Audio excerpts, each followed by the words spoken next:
Um, so anecdotally, and this is like a lot of sharing going on right now. I what I'm seeing on the LinkedIn platform is something has changed. And I think that it benefits a lot of the people that are listening. I'm not sure, however, if it benefits me, which is fine.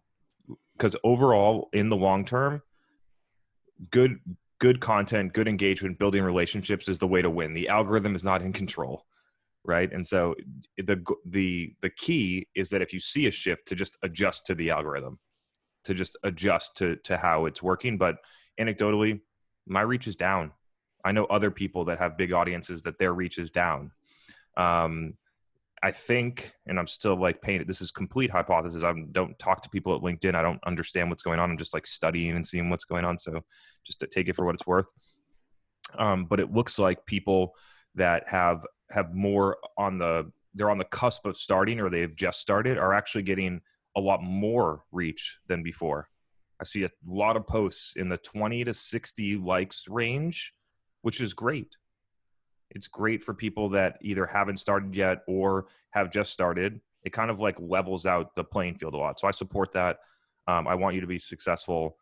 Another thing in addition to that, like, is something to think about is, like, if you're not using LinkedIn, either you personally or your business specifically, I'm talking to the businesses here, like the $20 million software as a service company. If 20% or more of your revenue is not getting sourced from LinkedIn content marketing right now, you're doing something wrong. And so would highly, hopefully that was a little push, but in general, just wanted to share, like, I'm sharing insights that I see. Like, I literally saw it today. Like, I did 3 tests. I saw it. There it is. Hope it's helpful. Now let's get into the agenda. We're going to kind of go a little bit out of order here, but I think we'll start more philosophical, which I think is cool, with the topic of playing offense versus defense. And you can take this in a lot of different directions, right? It can go in, if you look at it in business, it's like, are you it kind of goes into our next topic, which is like, I changed the wording of the thing on the agenda, which the wording of the agenda was fighting churn. Fighting churn is playing defense. Proactively mitigating churn and preventing it is offense. And so that's one, like, or not taking a risk, or not publishing your pricing, which I just talked about, because none of your competitors do, or not going to product led with your 30K ACV software because none of your competitors do. Or no one in your industry does. I think a lot of people in general are playing defense. I catch myself playing defense. Oh my God, we won't be able to hire that person. What if 2 of our customers leave? Blah, blah, blah, blah, blah. And you just like make up these stories in your head that aren't real. And so yeah, maybe Megan, I'll kind of like pass it to you at this point, and then maybe we can go back and forth with like maybe a couple concrete examples for people either at the business level or the personal level. Yeah, this is a tough one because we can all start off with the best intentions of being proactive and, carving out time in our calendar for the things that matter the most. And we wake up Monday morning feeling great and we are off to a good start. And then we get caught up in the daily grind and all of our best intentions go out the window. And so I talk a lot about being proactive versus reactive and time management, but even I fall into the trap of getting really busy and just focusing on getting things done, crossing things off my to-do list, and then maybe a challenging customer situation, comes across my desk, and instead of being my best self, calm, cool, and collected, looking at the situation objectively, I get caught up and frustrated, and I'm mad at my customer, I'm mad at the situation, and so even in our best selves, we can get caught up in that. And so I think that the trick is to recognize it. I'm getting frustrated. I am starting to be more reactive than proactive. I need to stop and take a step back. And so I think on a personal level, it has to start there, because being self-aware enough to recognize when you're getting caught up in that wheel is important. And you need to you need to remind yourself to pull back and to remember what matters the most. And then you're not going to be able to impact the things you want in the business until you're in a good headspace personally. And so I always start there. So for me, it's like, understand what your triggers are, be self-aware to know when you get caught up in that moment so that you can say, okay, I need to stop for a minute. I need to reassess, reset myself. Because that's the root cause of reacting within your business context as well. And we're human, we're emotional creatures. So this is super common.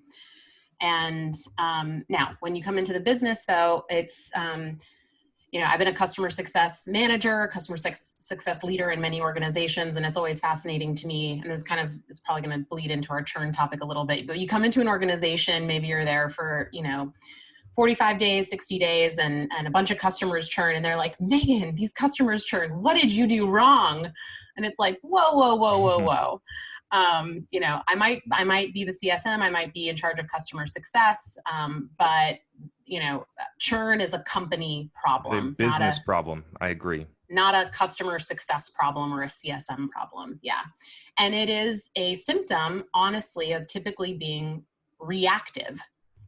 We're in crunch time. We need more leads. We need more sales. Let's just get these customers in the door, whether they're a good fit or not. And then we're shocked later when they churn because they weren't a good fit, right? And so it's really challenging to be more proactive. But I think the biggest thing is understanding those triggers, recognizing them, pulling yourself out, and not reacting to situations, but responding. There's a huge difference. And you have to create space between the stimulus that happens in the moment and that gets you riled up and how you decide to respond to it. So those are a few thoughts. Chris, what do you think? Yeah, I mean, on the churn side, like I've literally watched a company do exactly this. January rolls around, December, their worst churn month ever. Like they lost probably like 11% of their revenue. This is a couple of years ago. 11% of their revenue. And what do they do in January? They say, okay, let's look at our usage metrics and let's call our bottom 20% customers and see if we can get them to use the product more.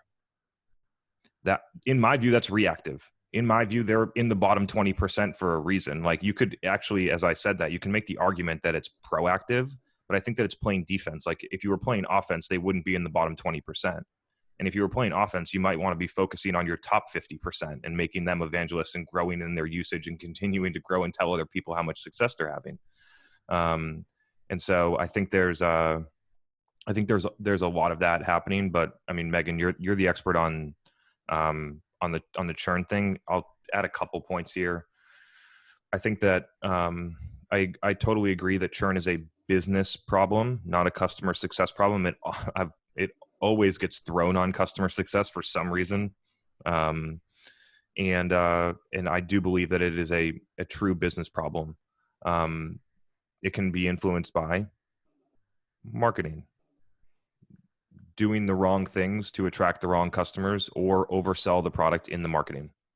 Sales, pretty much the same thing.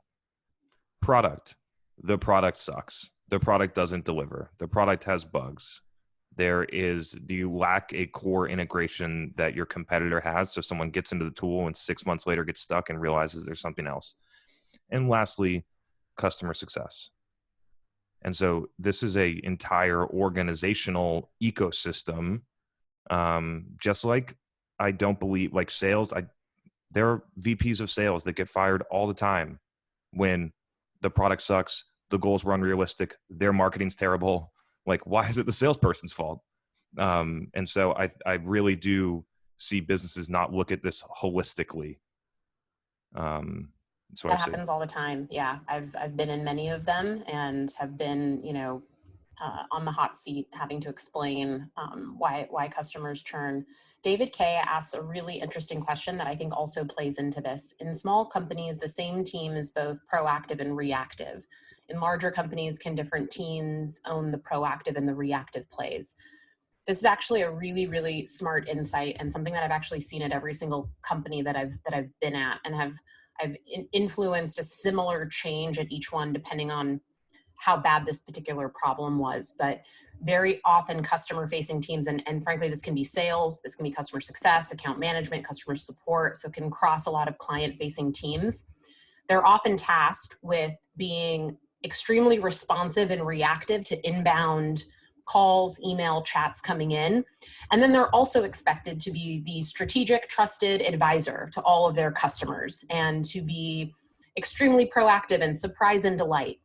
And the reality is it's nearly impossible to be one person in one role and do both reactive tasks quickly, firefighting essentially, and proactive tasks effectively. Yeah, exactly. And this is actually a very common problem because a lot of leadership teams will just conflate, oh, customer support, customer success, account, it's all the same stuff.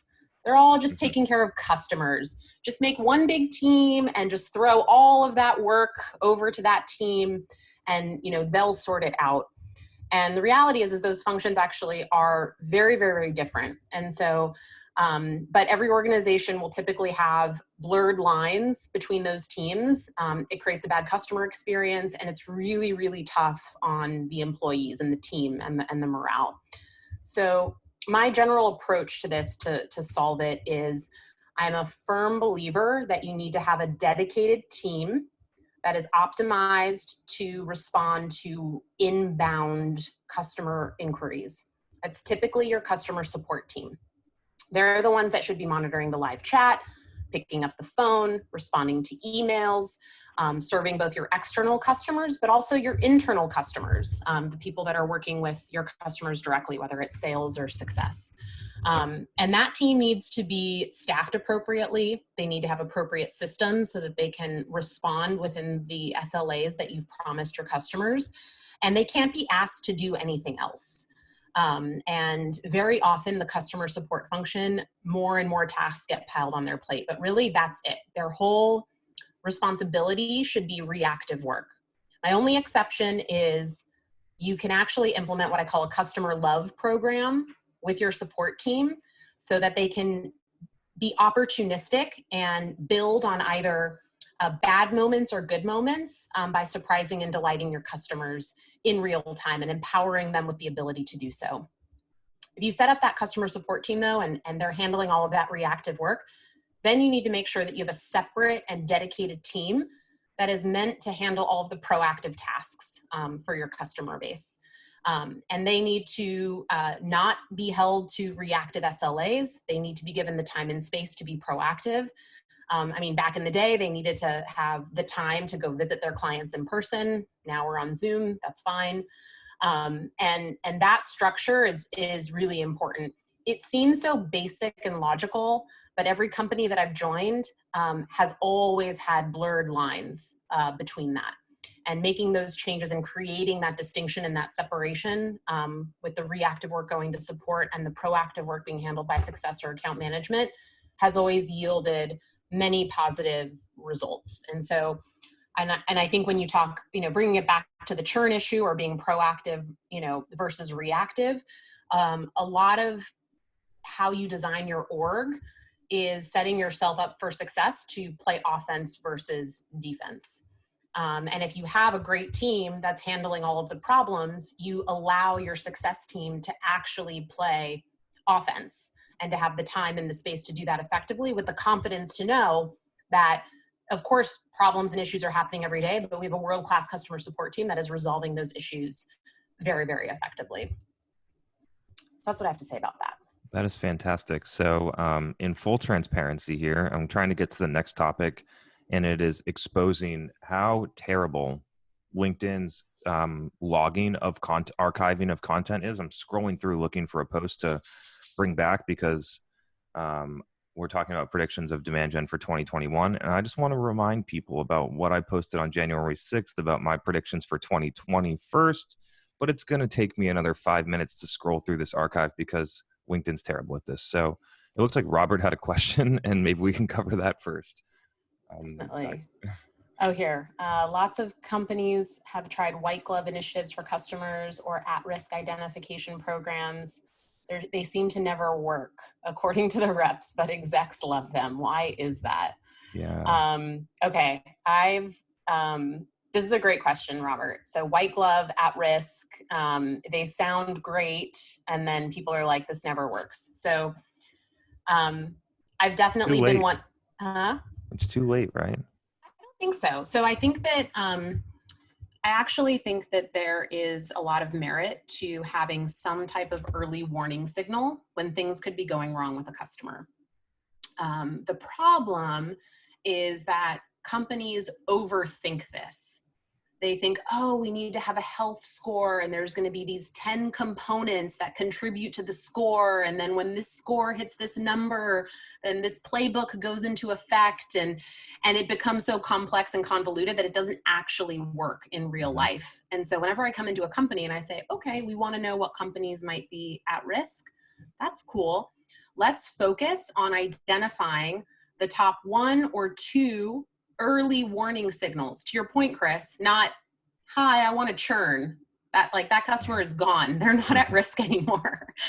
So you have to identify those signals of what could be causing that early on. And so every business is different, but whether that's they're not using your product anymore, they're becoming unresponsive, your main champion leaves the business, there are a couple of really concrete signals that can, signal that account needs some extra attention. And so my V1 implementation of this is assess the business, assess prior churn, identify the top 1 to 2 true leading indicators, not lagging indicators, because then we're too late, and create some type of system that will flag accounts with those leading indicators. I always do a round of testing too, because there's always some type of refinement that needs to be done there, but it can work if you keep it really simple. You use a data-driven approach to identify those signals, and you do some early testing to validate that the signals you identified actually do surface customers that are at risk. So I have seen that work effectively, but I have overcomplicated those types of things in the past, and typically I see that's the main problem with that. With respect to white glove, that can work well, but it needs to be done in the right business and the right environment. Not every company or business needs this. And so you need to really understand do I have a segment of customers in my business where this is a level of service that is required to deliver the outcome that we have promised? And if so, that's great, but it can't be 100% of your customers. It's typically your highest segment that will require it for whatever reason. And again, it comes back to the overthinking problem. It needs to be something that's simple, that's scalable, start small, and build from there.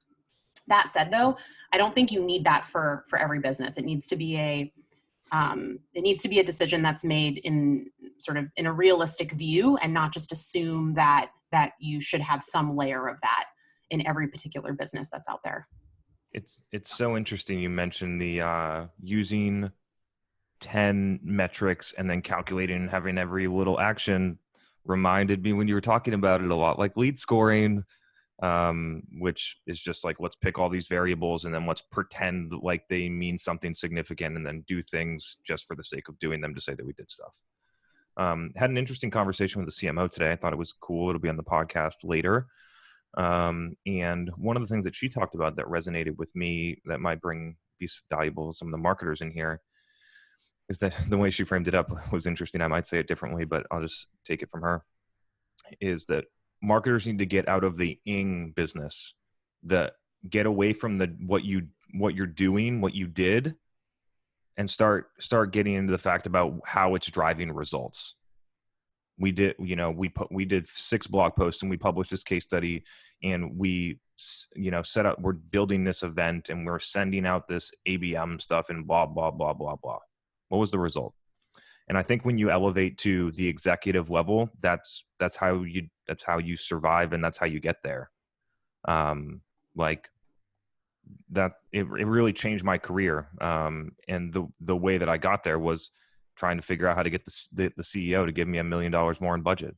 He didn't care about how many clicks we got on the blog post. And so I thought that was a little interesting tidbit. Also, some great news. I was able to, after 7 minutes of scrolling, my fingers hurt, I found the post. And I don't know if they're all right, but I'm just going to read it off to you. I'll read it off. It'll be funny. Okay. So it was in the beginning of January, and it said, here are the 9 things you'll wish your marketing team did in 2020. When I said this, had no idea that COVID was going to happen, just was January. Cut your trade show booth expense by at least 50%. Everyone did that. Number 2, stop gating your content and videos. I still think you should. Most people don't, especially when they're running those stupid LinkedIn ads for ebooks. Number 3, stop scoring your marketing team and external marketing partners on MQLs. Instead, measure them on qualified pipeline and inbound close one revenue. Not really happening. Number 4, taught your sales reps how to use LinkedIn the right way instead of the spam, connect and pitch, or quote unquote social selling that's widely used today. It's happening more. I don't know about like if you look broadly at the overall collective of individual contributor sales reps, wouldn't say that it's happening nearly enough. Kind of goes back to the thing that I entered at the beginning.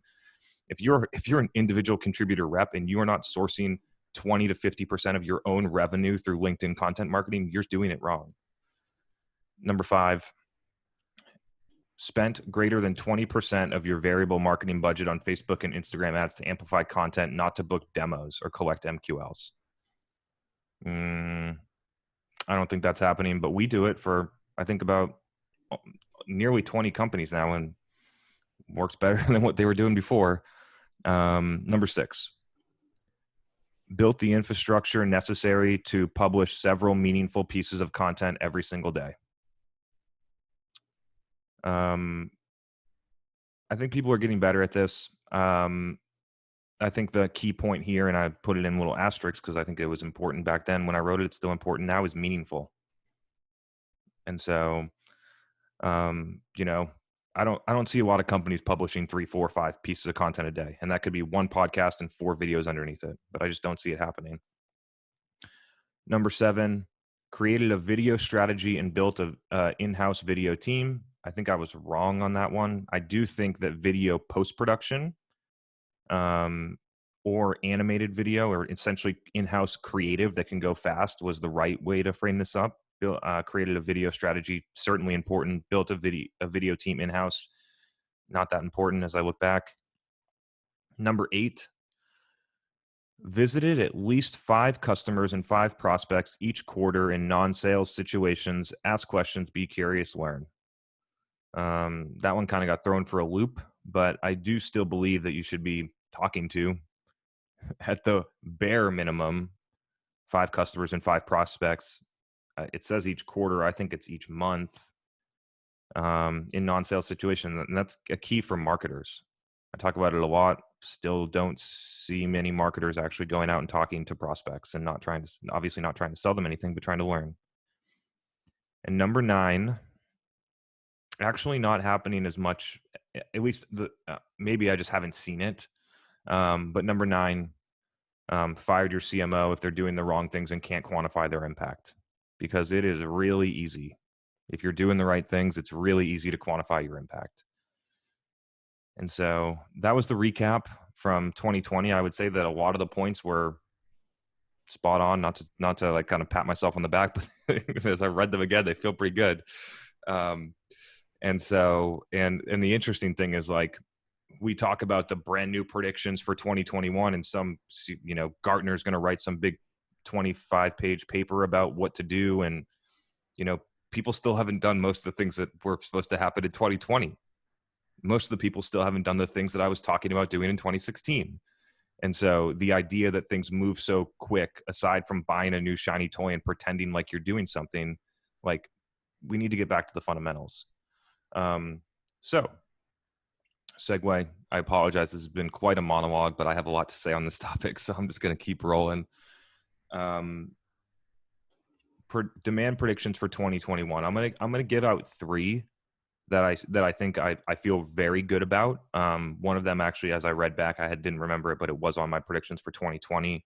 Haven't seen it enough yet, so I'm going to keep talking about it, and then we'll wait for the big one when, you know, the whole thing, the calendar turns and all those great things happen. So number one, I know this to be true. I know that people should be doing it. I just don't know whether it's going to happen within the next 15 months to be completed in 2020. But companies, before the Google AdWords of the world and before the HubSpots came through and before all this different stuff came through to do performance marketing, companies built brand.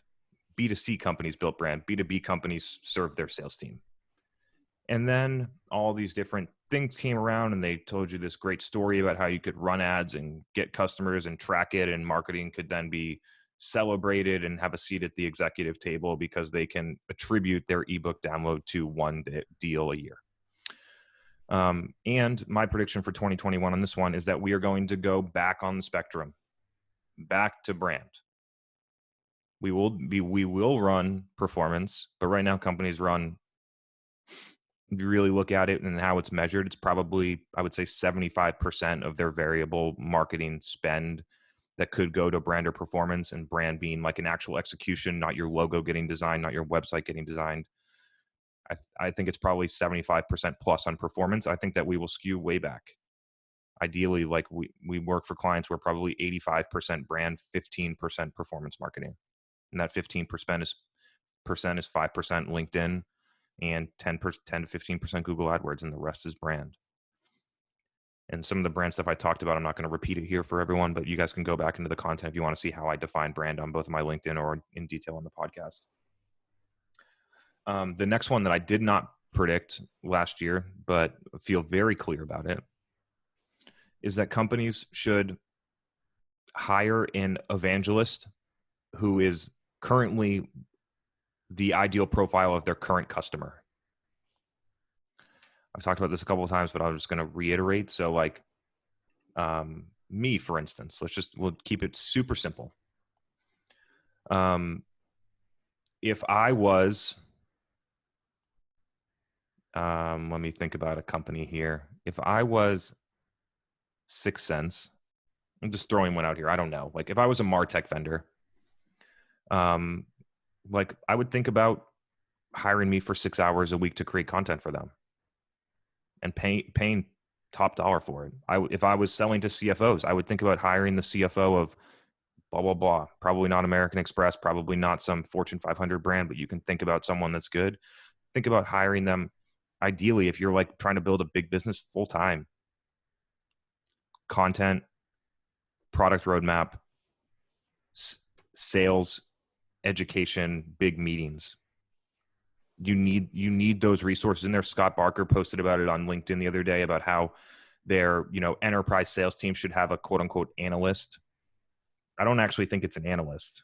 I think it's a core subject matter expert that understands those types of businesses and those buyers deeply. An analyst probably doesn't. An analyst understands the financials. I got two more. And then if there's comments in here, I would love to kind of take some afterwards. Number 3, I'll kind of soft landing for the last one. But number 3 is going to be that people are going to, we didn't even have to try this to figure it out, but people will eventually realize that building a virtual trade show booth is a fucking waste of money. Like, I cannot believe that people are spending $10,000 to $50,000 a month to sit on a Zoom and hope that someone walks by and talks to them. Like, it just doesn't make any sense. So, do I like virtual events? Yes. I think over time, as we can get back into it, there'll be smaller events, which I believe in deeply. I think at times there will be larger events, and we will have a hybrid mix, and virtual events will still be very popular. Lastly, this was in my 2020 prediction. Didn't happen. Drift wrote an ebook about it, but doesn't follow their own guidance. Most companies don't do it, but it will be that if executive teams, not just marketing, executive teams do not change the the metrics that marketing is scored on, by 2021, there's a real problem, because like it is completely broken. I've at this point, I have probably talked to 200 to 300 growing SaaS tech brands, and I have the same conversation with everyone about the same metrics that make no sense and the same business outcomes that are not working. And so I really think that until companies, take a hard look, and this is we'll go full circle here, playing offense versus defense. People that are playing offense are going to change those things up, take a risk, and move forward. People that are playing defense are going to keep running the serious decisions waterfall until they run their marketing organization into the ground. Like, so what's going to happen? Vanessa has a great question on quantifying your impact, which is related, I think, to the point that you just made. Mm-hmm. And so with sort of paraphrase your question, with value giving, demand generation, and you just talked about people need to change their metrics. When you talk about delivering valuable content, like what are the right metrics to look at? Talk a little bit about tying leads back to delivering valuable content, or to extrapolate that a little bit. What should they be looking at? So the way that I look at this, and just to be very clear, this will not fly with 95% of executives. So if you're going to do it, go find a company to work for that will fly with. Is that the idea that you are tying a single piece of content back to a lead is a desktop SEO 2011 world that does not exist anymore. And so you've been trained to do that by HubSpot since whatever time they invented this product in the late 2000s, and it doesn't exist anymore. And companies still chase that idea. And so, yes, if you do your marketing exactly how their software is designed, which was a play that worked a lot better a decade ago than it does now, then you'll be able to tie it back. But my position is you'll tie back a lot less revenue than if you did it a different way and forego the measurement. And so what I would recommend instead is to measure at the inbound sales conversion and forget everything before. So if you're a SaaS company, demo request, drift chat, whatever mechanism you decide to get someone into it, Chili Piper, which I hear a lot of great things about. I think we do a little calendar invite on our thing. I think it works great. I think people should try it. However you get them in, measure it off that. Measure your marketing on how many buyers did we get to come to us to buy, and then measure it trending. Is it going up or is it going down? And then as you have more data, you can measure it quarterly, because sometimes monthly is not enough. It's not going to go up and to the right every month. That's not usually how it works. And so as you have enough data, you can measure it quarterly. And you are measuring a trend. And then over time, you can look at that conversion point. It's easily tagged in any of the marketing automation platforms that push into Salesforce campaigns. And you can look at how much pipeline and revenue is created off of those deals. And you can look at whether it's growing or not. And you can look at the conversion rates around it. And so are you going to be able to say, okay, this person, did this, read this certain thing? Probably not. The key difference in the way that I do things, and I talked to an attribution vendor this morning. Like they admit that it doesn't work. They admit that the way that I do marketing, their software will not work.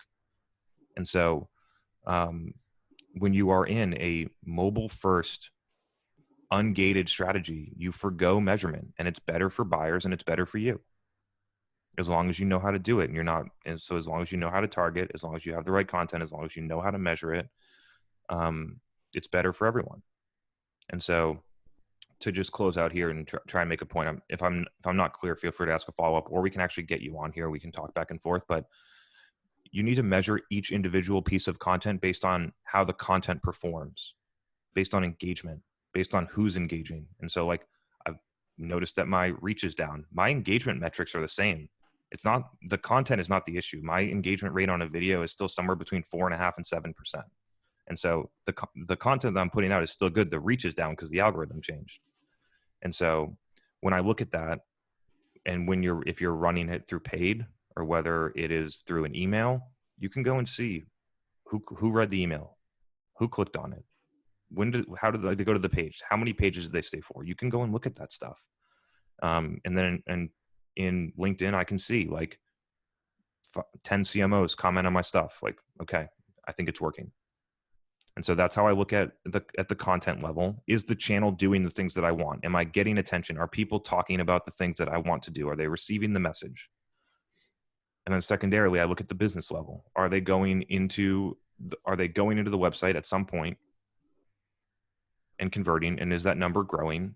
And are the sales cycles getting shorter? And are the win rates getting better? And is the pipeline growing month over month? And is the revenue growing in the future? And that's true marketing. Like if you look at performance marketing, it's really sales. Like, so. Jeff had a great comment. I believe that was speaking to this question. Jeff from my CS community joined tonight, which is really good to see you, Jeff. What's up, Jeff? Let's bring him on, because I think you made a comment about the customer success team can help show the marketing team how valuable content can be by sort of showing it to current customers. I think that's what you were getting at. You want to come on and elaborate a little on your point? Because I think this is a great way that customer success and marketing can collaborate together on this particular point. Yeah, absolutely. Appreciate you. Didn't realize it was come off mute. But getting a little free promotion here on the show, huh? Gabe Grover Tain. All right. Yeah, tried to get it up there, big. I'm the director, Jeff Brunsbach, director of CX at a company called Higher Logic. And so one thing we're trying to do right now, to your point, Megan, is so as the director of CX, I've been in about 8 weeks. And so one thing we're trying to do is create what I'm calling a communications clearinghouse. And so part of that is we're trying to just get centralized in our company about what's actually going out to customers. What content are we currently producing that can go out to customers? How do we structure that throughout the customer journey? How do we look at one-off campaigns that we can run, and trying to identify just what's the content that lives inside the building right now and how we can actually get our hands on that. So I think there's been an effort, right? We're going to our marketing team, seeing what they're producing. Right now, I'd say it's very much towards what Chris talked about, where it's seemingly, pointed a little bit towards gated content, things that we're producing for a little bit more of the sales cycle. And so we're actually trying to, on the customer side of the organization, go create content that we're going to use for our own customers and hopefully kind of push that back upstream into our marketing department that they can leverage as well. And so we're kicking that off right now, and we're hopefully getting some good traction already. But video, we're doing some office hours calls. We're thinking about blog content that we can put out. We're trying to get a few more folks on LinkedIn, and then we're just trying to pull in our experts that we have from our customer success and professional services team to help us create that, because we've already got it inside the four walls. So probably a little bit of rambling, but it's so fascinating because, like, on this thing right now, 6 of my customers could be here. You know what I mean? Like, if you create good content, it works across everyone, right? And so, like, yes, you're going to need content to tell your customers how to use the product better, but good content should span across the entire journey. And so this is not marketing's responsible for the content. Like, sales could do it. Good salespeople do it. Success could do it. Like, content, anyone can create content at this point. The barriers to entry are so low and the distribution is so easy that anyone can do it. And so I totally agree. And I think that when companies think that they need to segment their marketing to super specific places in their customer lifecycle, it's usually a red flag. Like, we can only send this piece of content to someone that's in SQL. I'm like, why? Like, that usually means that it's not good. It usually means that you know what I mean? So, yeah, I'm fascinated by that stuff. Talking about predictions, or I was just going to add, because Kyle Lacey had this big prediction for 2021 where marketing and customer success are going to work together much more effectively. And I think, Jeff, like you described a really great example tactically about how they can help one another. And I think we are going to see hopefully more of a convergence of those functions. And actually, hopefully across the org. I'm a big believer that the entire company should be customer focused and customer success and view everything through the customer success lens. And that's how we will be successful. So I didn't mean to cut you off, Jeff. Go ahead. No, the last point I was just going to make is we actually have a really big benefit. So we are a community software. So the other aspect that we can do, and this goes back to Chris's point, we can actually listen to the market pretty closely. We can listen to our customers intimately because they're in the community talking about things right now. And so we actually have a huge benefit because it's we can go into the community and create content that they're talking about, and start leveraging that just from day one. So we actually have, I think, a head start, because the customers are already talking about things that we should be caring about, that we should be pointing back, best practices, how you can use our tool to help enable some of those things. So that's the other piece I was just going to mention, is that we have a listening mechanism in place that should give us an advantage, and help us move quickly on that too. Yeah. And anyone, regardless of whether it's your owned community or not, like anyone can do that.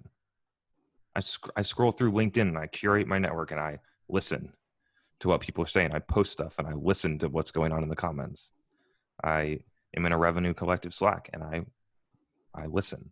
I see what questions people are asking. I look at it. And so, yeah, there's a ton of places, just, people think it's so hard to figure out where your customers hang out. It's really not that hard. Yeah, cool. Oh, interesting. Thanks, Nuam is Jeff. asking. Good to see you, man. Good to see you, Jeff. Thanks for coming. That's great. Hope you come back. Yeah. Nuam asks, what do you think about content created only for existing clients versus having it available to everyone? That's so interesting. I don't know why you would restrict your content. This is there's so many different variations of this. So one, an added benefit of being a customer is that you get this exclusive content. And a lot of people sell, like, you can look at the Patreons, you can look at even the super high ends, like the Gartners that charge you $50,000 to access their research for a year. Like, people sell information. And so, like, I see the idea of only including it to your customers. However, I believe, and I feel strongly about this, and I feel the benefits of believing in it, is that you should give it away to everyone. I just do, because over time you get more when you put up a barrier to someone getting your content, whether that is a gate to your ebook, or whether that is paying for a Patreon, or whether that is needing to be a customer in order to see it. You are preventing people from seeing the information, which will, over time, builds more affinity to you. And so, just like I'm doing here, like, I'm not holding anything back. I just told you an insight that I haven't even told my customers yet about LinkedIn's algorithm. And so, like give away the best stuff is my view. Yeah, I completely agree. A lot of people still don't do it though. Nope. For that. There was another fun 2021 prediction. Okay. I was looking for. The chat is on fire. David Murphy. We haven't had enough people on. Let's bring David Murphy David, on. you're in. Give me your 2021 prediction. Where is he? Is he gone? Is he still here? I can be David if I have to be. Yeah, David lost his opportunity at fame. It looks like he's gone. Okay, read it off. Oh no. We'll jam on it. This is when you were talking about your predictions, but he was presuming there's a widely available vaccine. There's going to be a hurried race by marketers to re-engage customers in face-to-face style events and sales interaction. It will be chaotic, and everyone is going to be readjusting to B2B in-person marketing. We've talked a little bit about like what happens post-COVID, but I mean, I think that's probably pretty accurate. I see this as a much more gradual transition, and this is not my area of expertise, by the way. I know marketing. I don't know about this whole situation, but I see this as much more gradual. I can't imagine that there's hundreds of B2B buyers that can't wait to come to your event. Like, I just don't see it. Like, I don't think buyers are going to be rushing back on the first day that they can after the vaccine's out to come to your B2B event. I think they're going to go see their family. I think they're going to do a lot of other stuff. I also think that a lot of people have been trained to understand that they don't need to. And so, and lastly, until companies change their event strategy, like, if you're, just doing it to get a bunch of leads and talk about your product, it's just not, I just don't see it working. So I see it as much more gradual. There was another question in the chat that I saw. I'll read it out. Hey, Rob, come on here. Let's get you on. Where is he? Hello. Hey, what's up, man? Not much. How are you? I'm doing great. Got a good question here. Let's talk about it. Yeah, I mean, you have a webinar, you have to send over some leads to sales. They have to follow up within X amount of hours, this many times. And, if you're friends with any of the Which is so sales dumb, by the way. reps, I'm sorry to interrupt you, but the fact that you have to, I listened to your language closely. It's, we have to do this. It's so dumb, but Yeah. continue. Sorry. yeah, I mean, they know they don't want to follow up with them. And then if you're a marketer and you're, in tune with how they feel, that they don't want to follow up with them. But when you Mhm. get on a call, whether it's a monthly alignment call or a debrief or a recap, they give this soft language to senior leadership about, oh, the calls are pretty good. There's some opportunities a year down the road, 6 months down the road. And, I don't think that's true. And it just feels like a waste of time. So, I guess the question is, how can we, as a marketer, encourage them, like, please speak up about the lead quality. Um, what's driving you to have to do this? The metrics or what? For me personally, we're moving away from it, which is nice, but that's only after looking at the data and adopting some stuff that we're learning. But, historically, and then even now, it's, well, we invested in outreach. We have BDRs. They can just put people in a sequence. We have lead targets. We may as well do it instead of not doing it and wasting potential opportunity. Yeah. So I will continue to bang the drum about this one, that nobody's coming to your webinar to have a sales rep follow up with them. Literally 0 people are doing that. And we'll say it again. All of you people would not it's like, what are we on, like week 30 right now? Episode 1 of season 2, but we're on like week 30. You wouldn't come back if I had an SDR that was calling you all the time. I don't understand how people don't get this. So that's the first one. You can send that, or I'll post it and you can share it with whoever's driving you to do this stuff. But secondarily, it would be nice, if the sales rep would say to senior leadership, I don't think that we should be doing these webinars anymore, because like I'm calling the leads and they're not good. That would be great, right? But I've always found, forget the opinion. You have 2 choices: use CRM, actual business data, or use customer first party research data. One or the other, or both. And so you could go and just say, okay, so we did this. We've done webinars over the past 12 months. We've done, 45 webinars or whatever. We've done 45 webinars. We've collected blah, blah, blah amount of leads. We've got 10,000 leads. Our sales reps called them. Blah, blah, blah amount. 15 got through to opportunities. We closed 1 deal from the webinar out of all of them. We got 12K ARR. If we go back and I can pretend that I know, so let's just say it's 10 minutes per, lead to go through and sort, and all the follow-up time and all these different things. And it actually cost us, $600,000 to do all this stuff, and we got 12K back. You think we could, maybe it'd be smart to do something else. Like over here, it looks like there's something better to do than this. That is by far the best recommendation, to frame it up to executives with just business level data. Another thing that I wanted to talk about today, and I think I wanted to introduce it, but I forgot, and now I can get to it, is the idea of both marketers and salespeople need to build business acumen. Like a lot.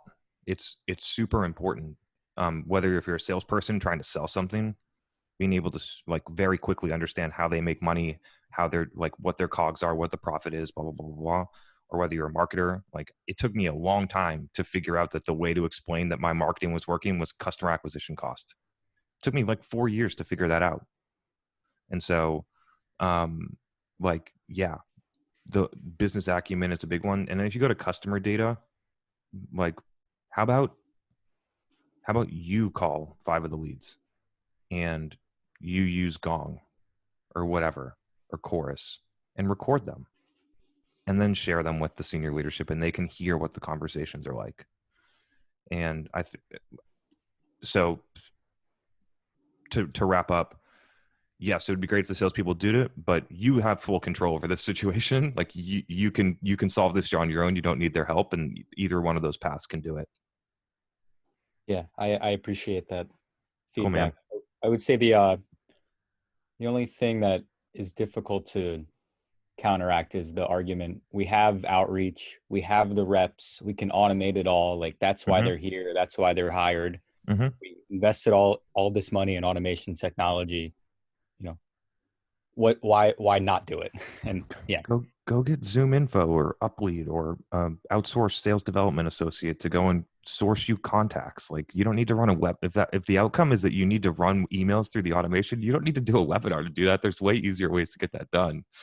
And so, yeah, that'd be my response to that one. Like you could just source contacts some way else. It'd be cheaper and easier. And then somebody else can go and do that, and you can probably move it out to the sales budget instead of the marketing budget, because that's really what it is. And then you can actually go and do things that actually work in marketing. It's a lovely thing.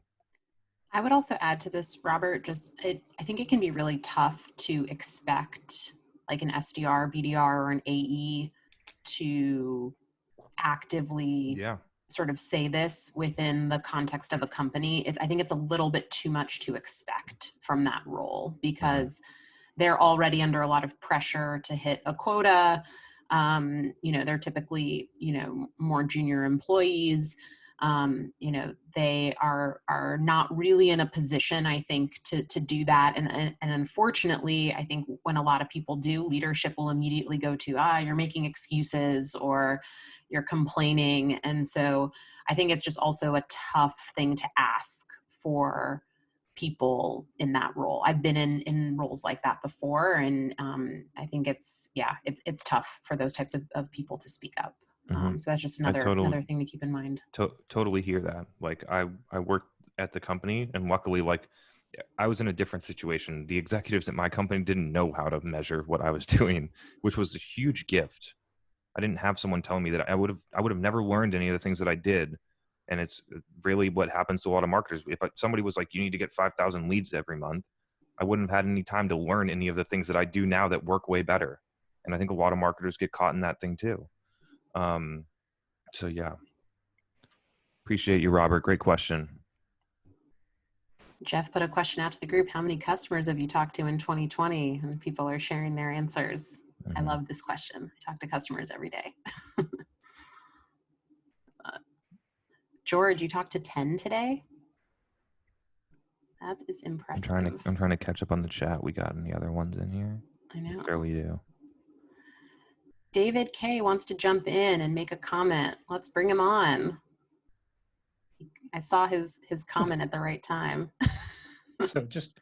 So I agree with everything you're saying, Chris. I just want to put a small word in defense of the webinar. Oh no, to be clear, I don't know if it was misunderstood, but like we're doing a webinar right now, like it's just a way better version of it, and we don't measure it in dumb ways. So, well, I might be doing the wrong version of it then, but I find that it works for me. Let me explain my context. Yeah, would love to hear it. And you can tell me what you think. So I often work in small startups that have unknown product that's technical software, and oftentimes in a new category, or at least we think we're in a new category. Of course, our competitors don't want to say that. Okay, so my buyer is typically a technical buyer, and I found that if I have a pattern of 20 minutes of a kind of extrapolation, 20 minutes of demonstration, 20 minutes of Q&A, where I'm honest about what I'm doing, that's very helpful in an educational way, because I'm here to show, share, and answer questions about what it is that my technology does. And a webinar is a great piece of technology for that kind of bigger package. What often becomes the weakness is the expectation after the fact. These aren't people who are ready to buy. These are people who are curious to learn. Totally. They're months or years ahead of their organization. They may not be at that same organization when they do decide to buy within that category. And if you're lucky, you're in that product still in that category. So the challenge can be if you misalign the expectation of what the follow-up should be with what the event was beforehand, a little bit, or the trigger. So when I've had the best webinars is when I've offered my technical people to have a continuation of the conversation. And it's not so much an SDR thing. And this is not to say SDRs are not great. I was an SDR. That was my first job. It's just that you try and set the expectation so that poor old SDRs aren't stuck, if you will, trying to talk to someone who just had a really technical presentation. They can't really add much to the value of that And their game. metrics are misaligned with what the buyer needs. Yeah. So I don't want to take up too much time because it's, you know, it's the end of the session. But I want to just kind of offer that the medium and what you do afterwards and what you try to do within the event, if you will, just to try and align those so that we don't kind of have, and I think I've read over and over and over again from you to say this, you don't have one size fits all follow-up to things that come from different places at different processes and different ways of inbound. Doesn't want one size fits all follow-up. That's what I'm suggesting, I guess, in the end. Yeah. So I've thank you for that time. To be 100% clear, in 2017, I went to an ABM lunch and learn event. The event was great. I learned, and then I got like 30 phone calls afterwards from their sales rep. And if they had just not called me, it would have been great. And so the issue is the expectation and the follow-up that is completely misaligned with what I signed up for. And so though I think that is the disconnect here. Yeah. Also with the ebook, also with everything, right? Like you're just giving away an ebook with no sales cadence behind it. I do think that there are better things to do with your time and your money, but like I'm aligned with it. At least it's more buyer centric than what's happening today. Thanks for the comment. It makes sense to me. Cool. Couple more. We could do a couple more. It's season 2 kickoff. You're on mute, Megan. Oh, thank you. I'm typing. I'm realizing people can hear me type. Looking for some questions. You guys got some fresh ones. Ashley. Oh, it's a question for Ashley, not Ashley's question. We can always count on Ashley for like one question, though. What is the point of seasons? Okay, yeah, Forrest, good question. Really is. I did a really poor job introducing the idea and the concept, so we can kind of rewind here toward the end of the episode, and I'll tell you. So, a couple key reasons. So we decided to break it up into seasons because I think that it's interesting. The core difference in the seasons is that there's going to be a different co-host with me, and so it's season 3. Like, might not be Megan. Sorry, Megan. It might not be me. Maybe I could kick off the show. Who knows? We'll put it to a vote. No. Just to refresh the ideas and the content. So what both Gaetano and I noticed is that there was only so much that we could talk about before there was diminishing returns on the value delivered, and we started to feel that.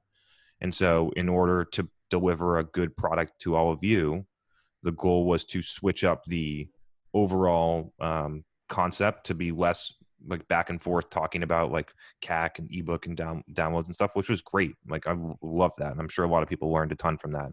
To switch it up to a little bit of a different format, different co-host, and lean more into the live Q&A, audience back and forth, community style. And we'll see how it goes. This is one big experiment.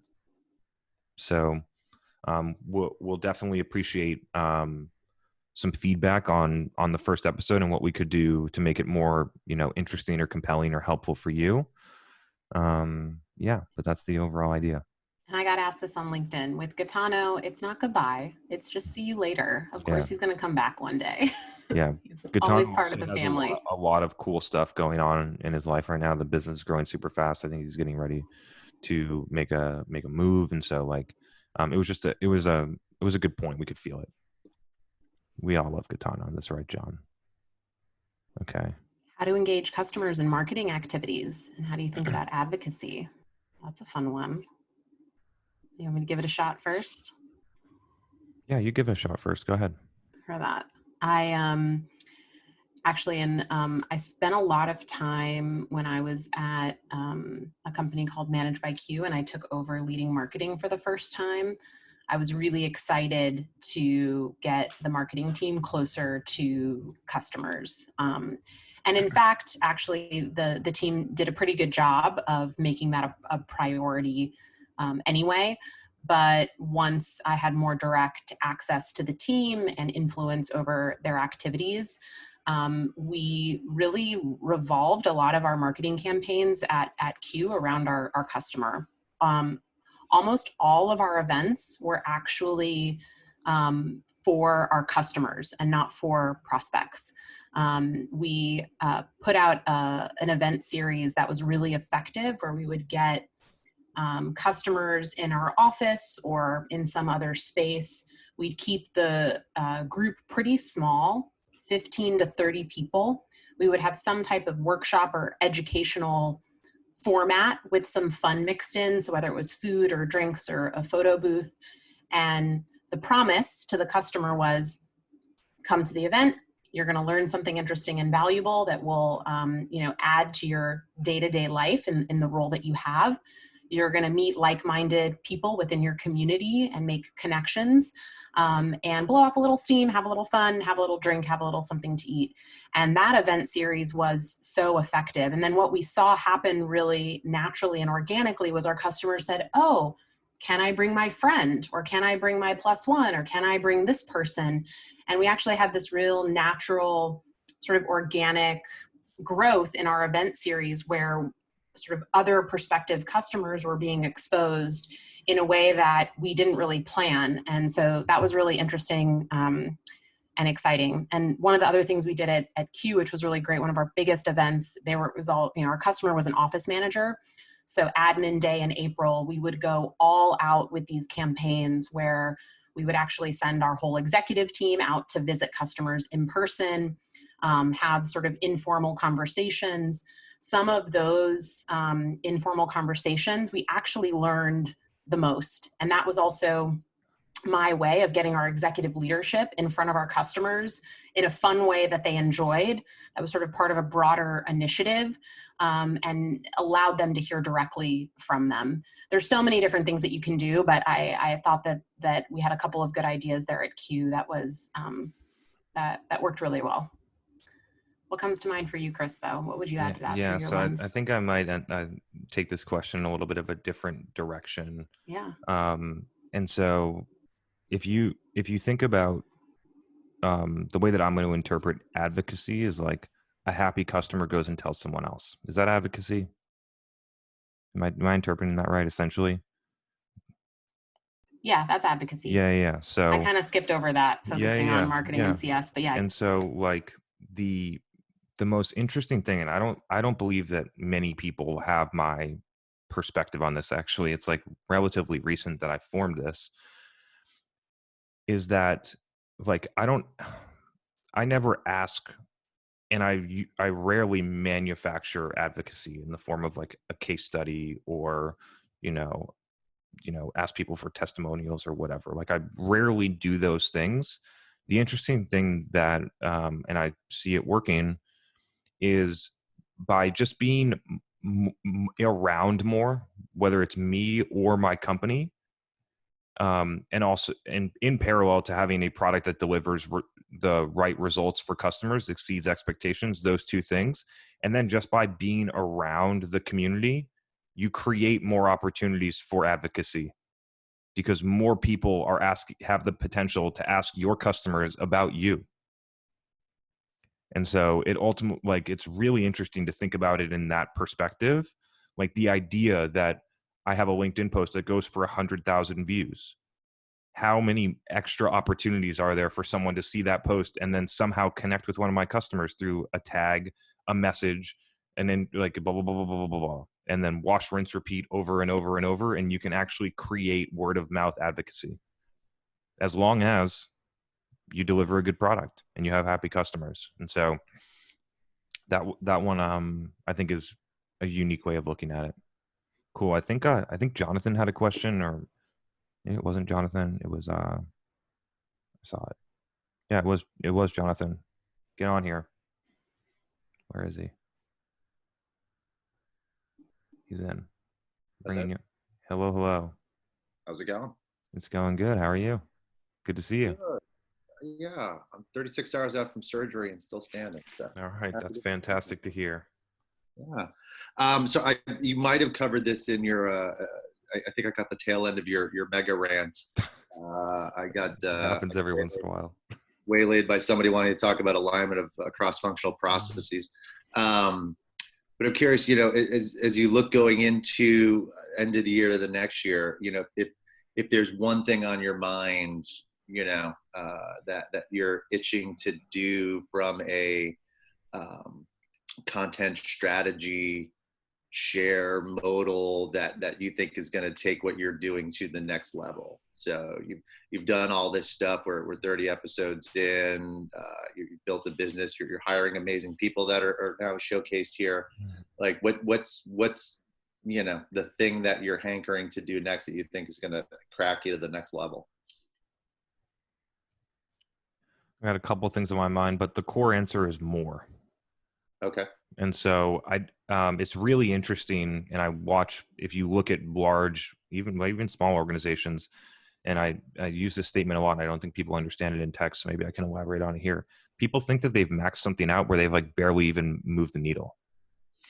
Right. And so like oftentimes it's not doing additional things. It's just continuing to do the things that are working and continue to do them better. Right. And so like that is the answer. Like we have a couple core pillars that are working. Over time, I will see an opportunity in a unique way and we'll follow that. And then sometimes we'll see it work. Sometimes we'll see it not. And we'll kind of come back to what we're doing. So that's the one for like me personally, is just more. And then when we get back, like the live events that we were doing, I think were super impactful. And so I can't wait to do those 20 to 100 person micro events with somebody else, fireside chat style, and do those and video them. And the other thing that I think is really interesting that we're starting to move on, where I'm not going to say that we're there yet, but we're getting close, is to scale out. Scale out being more people inside of my company doing the same type of things that I do from a content standpoint. So we have really talented people that run demand gen for our top customers that have knowledge that is, as strong as mine. Like, I'm just being honest, like they're good people. And so then we're going to start to showcase them. And then over time, like people aren't even going to want to come and work with me. They're going to want to go and work with the person like that puts out the content that's good, that they resonate with. Right. And so it's scaling out from there to have multiple kind of like, for lack of a better term, people pillars. And then we'll kind of go from there. The last thing that I'm starting to explore and happy to share it here is the idea of like a far more thoughtful approach to social listening. Being we get down to a place where it's, how do I go and trigger every single post from a CMO at a company that's 100 to 1,000 employees in the computer software industry that posts and it has keyword X, and how do I get into that conversation? And so those are the things that I'm thinking about. So a couple little, and if you notice, interestingly enough, like that component is like the innovation component, because you could, if I figure out how that works, every company could go and then replicate it, but nobody in B2B is doing it right now. I know that Coca-Cola is doing it, and it's a completely different use case, but why isn't the company that's selling to CFOs looking at when people are talking about putting together their budget for next year and how terrible it is, or whatever they're talking about, right? Like, and how do they get into the conversation and not say, hey, we have a software that can help, come get a demo? How do they do something different? Any follow-ups? That was a great question. Yeah, our friend Kai has a question that I think kind of piggybacks on that. Is he still on? I don't know if we want to steal Jonathan's thunder. Jonathan, you good? Okay, he's good. I'm good, man. No, that's I love that you went to more, not to something new, because cool. I 100% agree. You've not scaled your business yet, so if it's working, just crank more of it, and yeah, get more players involved. You got great people, put them out there. That's awesome. We have customers that are spending $150,000 a month, and they're not even close.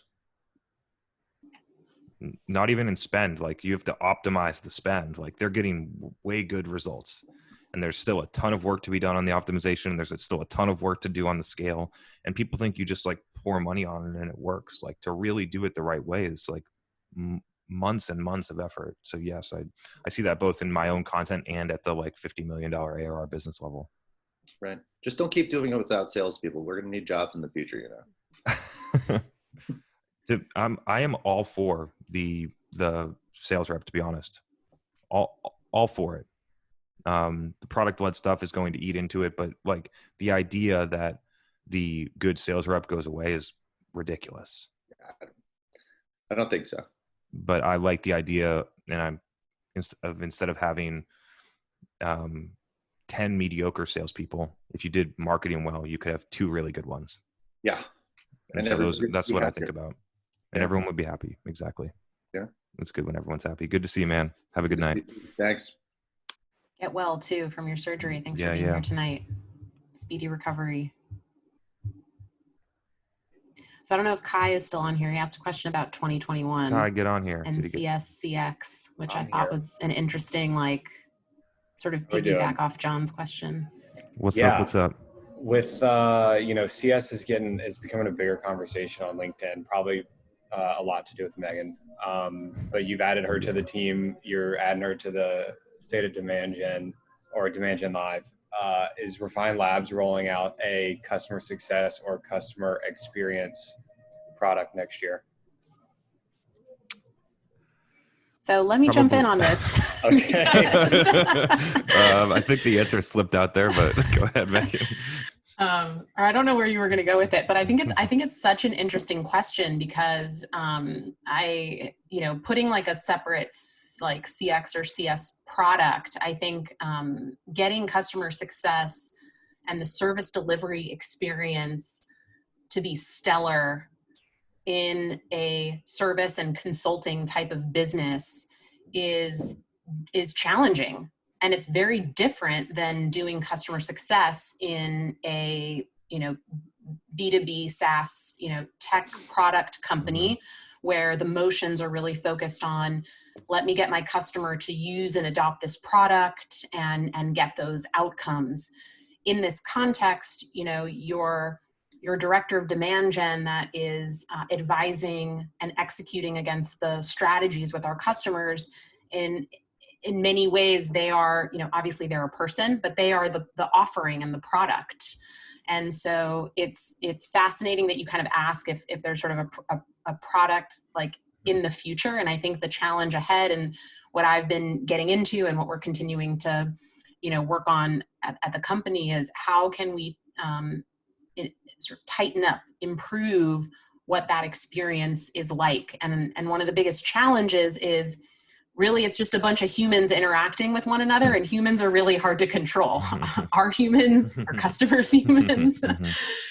There's no product there. And so that I think is really the challenge. And so what I'm most excited about in all of the businesses that I've been in before, there's been a product, but there's also been some type of real life interaction that went with that product. So you're making a doctor's appointment online, but then going to the doctor, you're ordering food online, but then you're eating food, right? You're ordering cleaning and some person shows up to clean your office.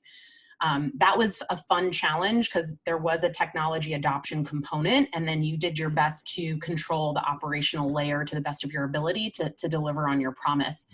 And this takes that out. And so I think it's a really interesting and fun challenge ahead. And so my hope and my goal for the rest of this year and next year is to really crack the code on how do you do that really, really well? And how do we bring another layer of customer experience and customer success to this type of business that ensures not only we're delivering results, of course, the customer wants revenue and results, but that they're feeling really good about the process the entire time. And there's a lot to unpack there, but I'll stop. I think that's the challenge ahead that I think is really interesting. So the short answer is maybe. It was really funny. Megan jumped in, but people might have heard me. I was like, no.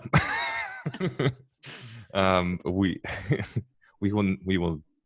I mean, I'm not going to never say never, but it's unlikely that we launch a offering to the customer success department over the next 15 months. We'll give you our roadmap. It's fine. Cool. Is that all? You got to follow up. That was it. You just want to. I just wanted to know. Yeah, you're leaning into the customer success stuff a little bit more. I didn't know if it was on the radar. Truly, the reason is that that we're very conscious about our customers being successful. So the background's really helpful. Cool. Thanks, Kai. Good to see you, man. All right, Alex, you got a good one here we got a couple like job ones coming in. Maybe we'll go through a little flow here on like job hunting for a demand gen marketer, which I think you're in a pretty good spot if you are a good demand marketer and you're looking for a job right now. I would say so. Yeah. So, what's up, Chris? What's up, What's up, Megan? Alex? What's going Hey. on? Good to see you. First time on here from Toronto. Welcome. We love Toronto. Ton of DG positions opening up. I don't know if it's it's happening in Toronto. You know why? One, Toronto's a really good emerging tech hub, and we work with a lot of great companies there. Okay. But secondarily, companies have finally settled in to the idea that they really need to figure out how to do this.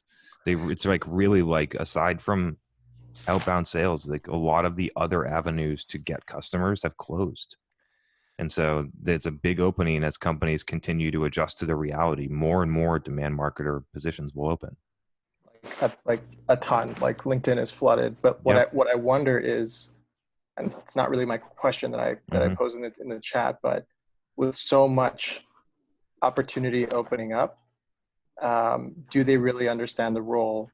And is it going to be a rocky ride for that first year for those where it's a new function internally, where perhaps they're running, full cycle sales on the AE side, or they're doing traditional, ebook, SDR follow-up, whatever the case may be.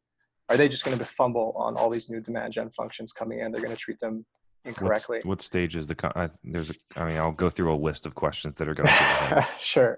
What stage is the company? Usually A or B, Series A or B, venture back. Yeah, I think the first demand marketer in a Series A company is a death wish.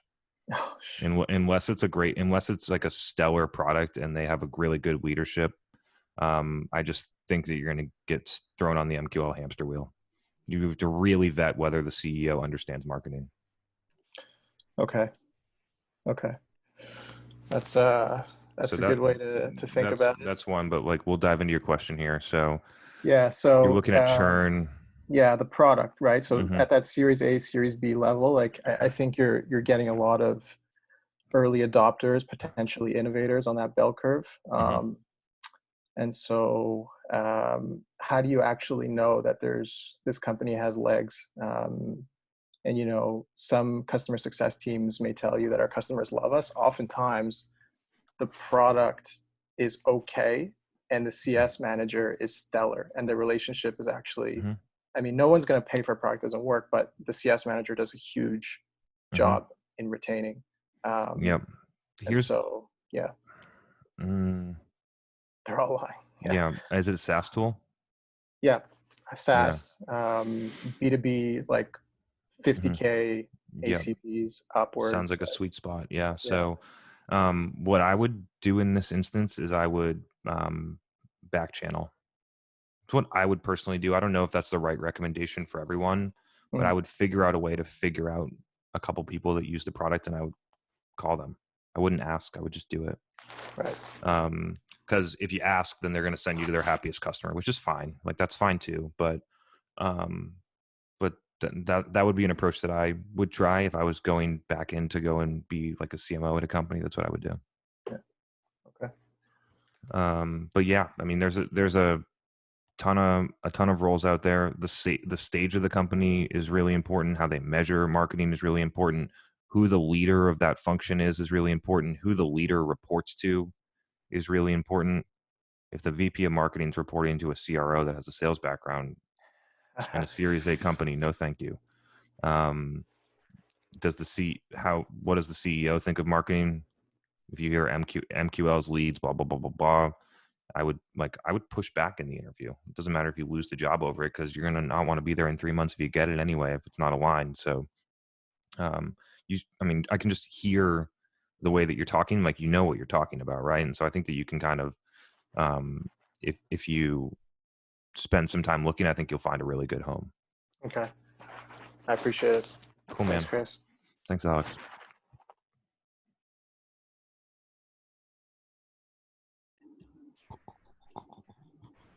Seeing anything good? I don't know. I'm 49 messages behind. Holy cow. I saw Would Nader demand asked apply? us. I like this one. Yeah. Sultan, you want to jump on? It's a quick one, but it's interesting. Oh, and I think it's like is it like 5 a.m. where you are now? It's 5 in the morning. Yes. Thank you for getting up early. Crazy. Crazy. It's the first one that I'm attending, and I totally love it. Awesome. I think Happy to have you. It's worth it to wake up at this time, and because in a few while it's going to be prayer times over here, so I'm up at the right time. Now my question was, I'm trying to totally a noob in marketing. Trying to change my career from hospitality to marketing. Now, would demand gen work for, let's say, a luxury company that's selling watches? It's B2C, right? Would it be applicable to them if they're still thinking in the old-fashioned way, measuring KPIs that don't even make sense anymore? What would you just say about that? Absolutely. I would love to be in charge of that one.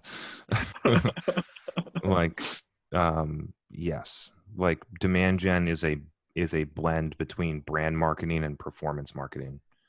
That involves content and media and distribution and customer understanding and intimacy and metrics and KPIs that ultimately lead to business growth. And so, yes, it absolutely does apply. And then especially in higher ticket B2C products, you get a good opportunity to actually do a lot of demand. Like if you're selling a $60 pair of sandals, then it's going to be a lot more performance oriented. You're going to have $30 profit margin on the sandals, and you're going to have to figure out how to get more customers for less than $30. When you're selling a $1,000 watch, you have a lot more opportunities to play in the, non-conversion based direct response game. Most of those companies you'll probably still be playing in some amount of direct response, but the short answer is absolutely. Let's say the watch is about, their starting rates. It's a company that I'm trying to work with. So that will give me an opportunity to learn, gain credibility or whatnot. Their watches are starting at $20,000. Okay. Yeah. And their marketing, how would I say that? They have a massive potential. Yep. But their marketing is basically shit. So this is great. Like I would love to be the CMO of this company as long as the watch is good. So in anything, you have to truly define who you're selling to. And so at this price point, the other people, who are the people that are no matter what you do going to buy a Rolex, exclude them. You know what I mean? And those people are probably like the lower end of the age spectrum doesn't care as much. At least I don't. You know what I mean? Like I just don't. I probably wouldn't be a buyer of this watch, but there's probably a certain level of people where they already have a lot of their brands decided. I would focus on influencing the people that are undecided at that price point. So, and I would run probably like a core influencer marketing play. That's interesting. I mean, I would figure out a way to get it in the hands of a couple of rappers and stuff like that. That's interesting. Reminds me of what McDonald's did with you gotta figure out how to get to the people that are not decided on the Rolex. And this is interesting for people to think about because like marketing it's all the same depending on what you're selling. It's who are the people that have the highest affinity to buy, how do I get to them, and how do I influence them? And so that's what the idea that you're gonna knock it out of the park with Instagram ads for a $20,000 watch direct response is probably not strong. So you got to figure out other ways. Thank you. Cool. Happy to help. Thanks for coming on. You'll see the sunrise soon. Cool. We got time for maybe one or two more. We can. Did you see another one, Chris? Are you going to find one? I'm browsing. I'm so far behind. You guys are going way too fast. I love the chat. Sometimes I get caught up in here. Okay. We can always count on Nuam to drop one in like last minute.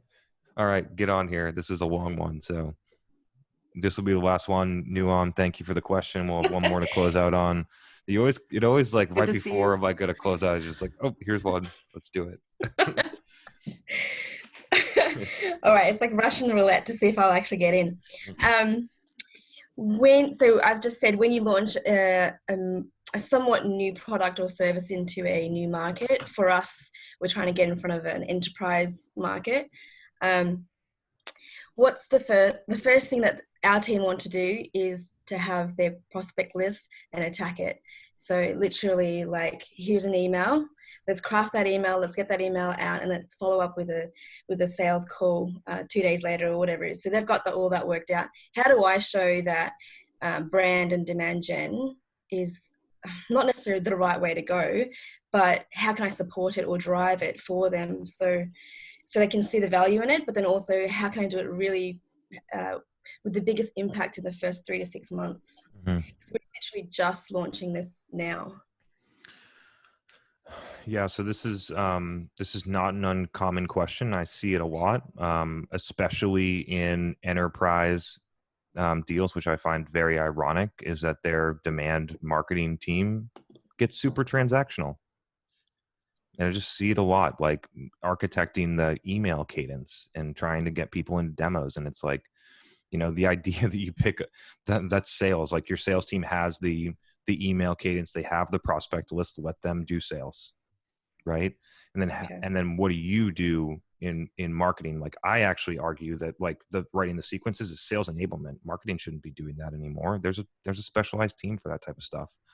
And so when you look at marketing, especially in enterprise sales, the way that I like is like organic long form is the way that I like to do it. So I would it's the advice is not too different than I give a lot. I would interview all of them. I would make sure that they're not the same people that you're cold calling on the same day that you invite them onto the podcast either. You know what I mean? It's a really fine line when you do stuff like this, because you have to decide whether you're in marketing or sales mode, because inviting the CMO of the $500 million company onto your podcast and then inadvertently having an SDR call them 2 days later is going to leave a really bad taste in their mouth. Like, and so, that's, I always like the idea of organic long form in this case. When you look at how do I show an impact, I would show an impact at like, our total addressable market's 1,000 accounts, and we had 30 of them on our, live Zoom with featuring blah, blah, blah thought leader. That's a win. That's a win when you're, 3% of your TAM on your webinar is pretty damn good. You know what I mean? And so those are some of the things that I would think about. Happy to answer a follow-up, but like the core is like, is don't make the mistake of just supporting the sales team. One, because it's going to be impossible to measure for you. It's going to be impossible to measure for you. It's also like not a good use of your actual talent and the function. Okay. I guess from that, what I'm pulling out of that is to go ahead with those things like those podcasts and the webinars and those other content pieces, inviting certain people on, but creating a specific list and saying, this is my list and don't touch it. Like, don't let sales touch it. Or ask sales which ones, let them choose which ones you get. Like, who cares? You know what I mean? Because you just need the people that you're talking to. You're not trying to sell to. They're there to help you create the content that's going to help you sell to the people that sales is selling to. And inadvertently, because you brought them on your podcast and were nice and talked to them, they're going to know about your company, and they're either going to 6 months later come inbound to you, recommend them to somebody else, tell somebody inside of their company who's then going to research you and then decide to buy it. Like, yeah, those are some of the ways where how it actually happens. Okay. All right, thank you. That's what I would suggest. So, top 3 things. The podcast for everyone, whether you're selling to enterprise or SMB, the podcast, mainly because of the content that's created out of it. It's not the long form, but all of it. the next one, I would probably run highly targeted LinkedIn and Facebook ads. And you're probably not gonna be able to do it without an extra tool in Facebook. So at least LinkedIn, depending on your audience, you probably want the scale of Facebook, but highly targeted. I would run product focused stuff just so they know. And the third one, I would just say do those two things really well, because I don't have a third one off the top of my head right now. Cool. Good to see you. Hope it was helpful, Nuam. Have a good night. I think everyone's on mute now. It's just me. I'm back. Okay. Matthew coming in hot. What would you say to people who don't want to do a podcast because their customers aren't interested in thought leadership? So this is just a pushback from one of your clients, I assume. Yeah. Like, is it Matthew, get on here. Get on here. It's not like this conversation is you're not the first person who's had this conversation before, so don't worry. So what's the situation?